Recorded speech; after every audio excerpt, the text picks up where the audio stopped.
Doctor صاحب کی بات آپ سب لوگوں نے سنی، یہ اکثر سوال اخبارات میں بھی آتا ہے، لوگ علماء سے پوچھتے ہیں کہ عورتیں بچے مارے جاتے ہیں، بے حوا ہو جاتی ہیں عورتیں، یتیم ہو جاتے ہیں، کئی بے گناہ مارے جاتے ہیں۔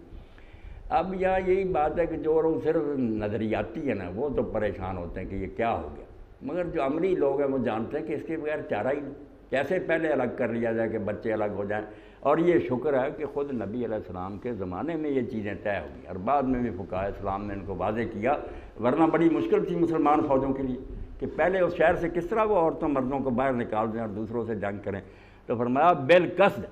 ارادہ ہی کر کے کہ بچوں اور عورتوں کو مارنا، جبکہ تم بچ سکتے ہو ان کو مار، پھر تو ہے جرم۔ اور اگر صورتحال ایسی ہے کہ ان کو الگ نہیں کیا جا سکتا، لوگوں نے کہا یا رسول اللہ ہم منجنیق کے ذریعے پتھر برساتے ہیں،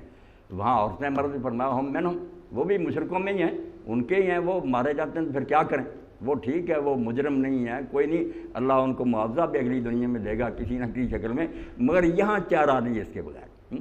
حتیٰ کہ یہ بھی ڈاکٹر صاحب صورتحال سامنے آئی کہ اگر مسلمان قیدی ہوں کفار کے پاس اور وہ یہ ہیلا کر لے کہ مسلمانوں کو آگے کھڑا کر لیں، اب مسلمان تیر چلانا چاہتے ہیں، یہ گولی تو کیا دیکھتے رہیں کہ یہ مسلمان آگے، فرمایا مارو ان کو، وہ شہید ہو جائیں گے، اللہ ان کو اجر دے گا،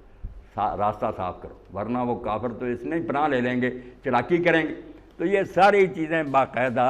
فقہ الجہاد میں طے ہو چکی، ہر مسئلے کا علماء نے حل کر دیا کہ جان بوجھ کر بے گناہوں کو خواہ مخواہ مارنا یہ جرم ہے۔ مگر ایسی صورتحال اگر ہو کہ نہیں چاہ رہا اس کے بغیر، تو پھر آپ کی نیت نہیں ہونی دل میں یہ کہ میں ان بچوں کو نہیں مار رہا، میں تو ان ظالموں کو ہٹ کر رہا ہوں، اگر یہ بیچارے مر رہے ہیں تو اللہ ان پر رحم کرے گا، اس کے بغیر چارہ، ورنہ جنگیں کیسے لڑیں گے آپ؟ مجاہدین کو تو چھوڑیں، پھر تو بدھی بننا پو بھکشو کہ جنگ سے سر لٹکا کر جنگل میں بیٹھ جائیں، جنگ تو جب بھی ہوگی اس میں ایسا بھی معاملہ آئے گا پھر۔